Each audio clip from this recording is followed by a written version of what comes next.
Assalamualaikum warahmatullahi wabarakatuh. Hai, salam kenal. Nama saya Delia Natalia, NPM 21510404204 dari Prodi Manajemen Bisnis Syariah kelas E. Di sini saya akan menjelaskan materi tentang aktiva atau aset tetap atau bisa disebut juga fixed asset. Tanpa berlama-lama lagi, yuk langsung ke penjelasan materinya. Aktiva tetap atau aset tetap adalah aset jangka panjang perusahaan yang dimanfaatkan dalam kegiatan operasional. Biasanya, aset ini mendatangkan keuntungan finansial di masa depan dengan jangka waktu lebih dari 1 tahun. Sedangkan beberapa pengertian aset tetap menurut para ahli yaitu aktiva berwujud yang dimanfaatkan untuk operasi perusahaan dan tidak untuk diperjualbelikan pada kegiatan normal perusahaan. Sederhananya, aktiva tetap adalah aset berwujud yang pemakaiannya di atas 1 tahun dan ditujukan untuk operasional perusahaan. Adapun karakteristik aset tetap, yang pertama yaitu mempunyai bentuk fisik, yang kedua dapat disusutkan. Aset tetap adalah jenis aset yang dapat mengalami penyusutan. Hal ini menggambarkan keausan dan juga tingkat depresiasi saat penggunaan aset tersebut. Yang ketiga yaitu memberikan keuntungan finansial jangka panjang. Selain itu, aset adalah jenis kekayaan yang digunakan perusahaan untuk memproduksi suatu barang dan menghasilkan keuntungan besar. Pasalnya, barang tersebut tidak dijual kepada pelanggan, melainkan untuk disimpan dalam tujuan investasi. Adapun jenis-jenis aset tetap, aset tetap berwujud yang pertama itu tangible fixed asset. Contohnya itu seperti tanah, peralatan dan mesin, gedung dan bangunan. Yang kedua yaitu aset tetap tidak berwujud atau intangible fixed asset. Contohnya itu seperti goodwill, hak paten, hak merek dan lain-lain. Selanjutnya yaitu penilaian aset tetap. Aset tetap lazimnya dicatat sejumlah harga perolehannya. Harga perolehan adalah jumlah uang yang dikeluarkan atau hutang yang timbul untuk memperoleh aset tetap sampai aset tetap yang bersangkutan siap dioperasikan. Adapun cara-cara perolehan aset tetap yaitu pertama pembelian tunai, yang kedua yaitu pembelian kredit atau angsuran, yang ketiga yaitu pembelian gabungan, yang keempat yaitu diperoleh dengan menerbitkan surat-surat berharga.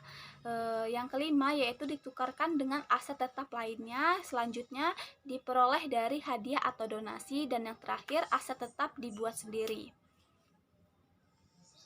Untuk lebih mengerti lagi, mari kita bahas satu persatu.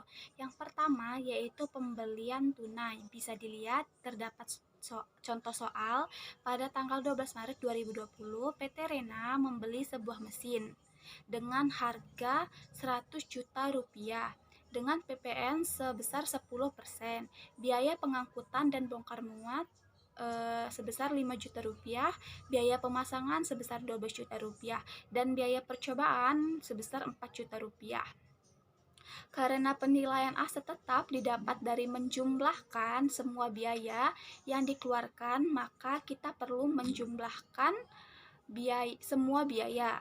Bisa dilihat di slide, harga faktur yaitu harga mesin 100 juta rupiah ditambah harga PPN yaitu 10 juta rupiah didapat dari harga mesin yaitu 100 juta dikali 10% ditambah biaya pengangkutan dan bongkar muat sebesar 5 juta rupiah ditambah biaya pemasangan 12 juta rupiah ditambah biaya percobaan 4 juta rupiah, maka jumlah harga perolehan yaitu sebesar 131 juta.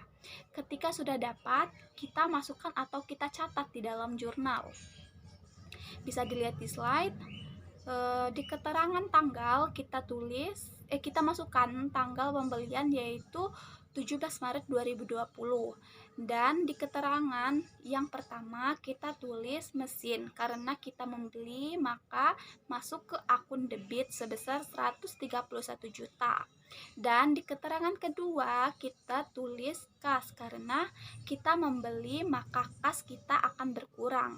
Maka masuk ke akun kredit sebesar 131 juta rupiah. Lanjut ke poin kedua, yaitu pembelian kredit atau angsuran. Terdapat contoh soal pada slide. Pada tanggal 17 Maret 2020, PT Yaya membeli kendaraan dengan harga perolehan 200 juta rupiah. Pembelian kendaraan tersebut dilakukan dengan cara mengangsur selama 5 bulan dengan uang muka 50 juta rupiah. Bunga angsuran tersebut adalah sebesar 4% per bulan dari pokok pinjaman. Buatlah pencatatan pembelian aset tersebut dan pembayaran angsuran pertama.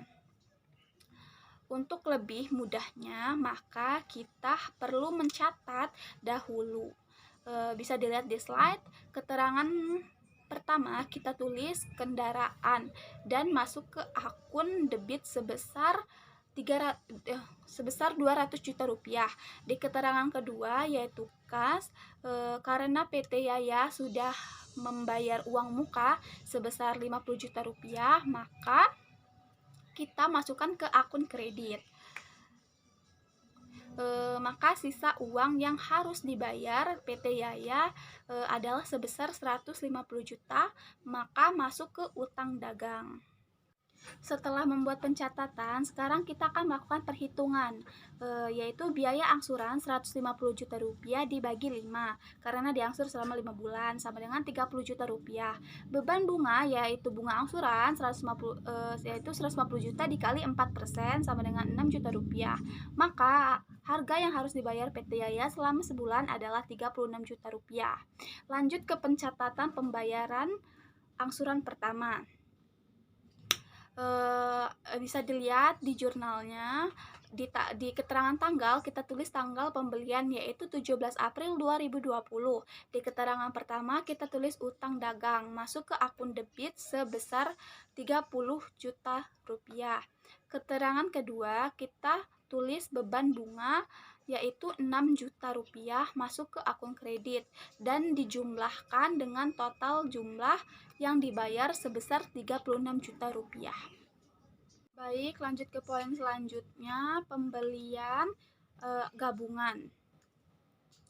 Terdapat contoh soal yaitu pada tanggal 10 Maret 2020 PT Nadin membeli tanah berikut bangunan di atasnya dengan harga 900 juta rupiah. Menurut taksiran kantor pajak aset tersebut adalah sebagai berikut. Harga tanah yaitu 360 juta rupiah, harga bangunan yaitu sebesar 240 juta rupiah dengan jumlah sebesar 600 juta rupiah. Berdasarkan harga tafsiran kantor pajak aset, harga perolehan aktiva dialokasikan sebagai berikut. Harga perolehan tanah 360 juta per 600 juta dikali 900 juta sama dengan 540 juta.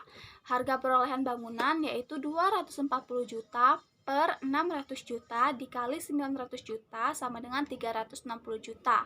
Maka jurnal bisa dilihat di slide. Terdapat contoh soal pada tanggal 17 Mei 2020 PT Maila membeli sebidang tanah dengan menerbitkan 10.000 lembar saham dengan nominal sebesar Rp100.000.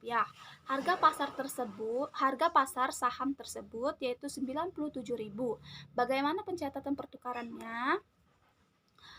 Maka perhitungannya adalah sebagai berikut. Nilai nominal saham 10.000 dikali Rp100.000 sama dengan 1 miliar. Nilai pasar saham yaitu 10.000 dikali 97.000 sama dengan 970 juta.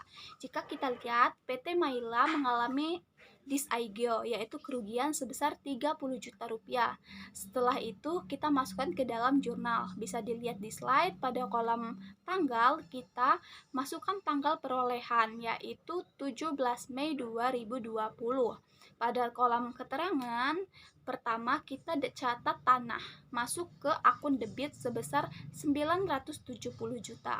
Di kolom keterangan kedua kita catat disaigio, yaitu sebesar 30 juta rupiah, dan di keterangan ketiga kita catat modal saham pada akun kredit sebesar 1 miliar. Lanjut ke poin ke-6, diperoleh dari hadiah atau donasi. Ada contoh soalnya. Pada tanggal 16 Oktober 2020, PT Javip menerima hadiah berupa tanah dari bank dengan harga pasar 250 juta rupiah. Kalau soal kayak gini langsung kita masukkan atau catat di dalam jurnal. Bisa kita lihat pada kolom tanggal kita masukkan tanggal perolehan, yaitu 16 Oktober 2020. Pada kolom keterangan pertama kita catat hadiah dan masuk ke akun debit sebesar 250 juta rupiah. Dan pada kolom keterangan kedua kita catat modal hadiah dan masuk ke akun kredit sebesar 250 juta rupiah. Terakhir, poin ke-7 yaitu aset yang dibuat sendiri.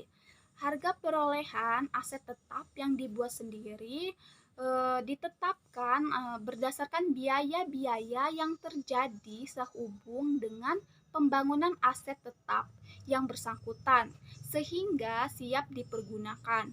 Dengan demikian meliputi biaya bahan baku, biaya tenaga kerja langsung, dan biaya-biaya tidak langsung atau sering disebut juga overhead. Baik, sekian penjelasan materi yang dapat saya sampaikan. Semoga dapat dimengerti. Terima kasih. Wassalamualaikum warahmatullahi wabarakatuh.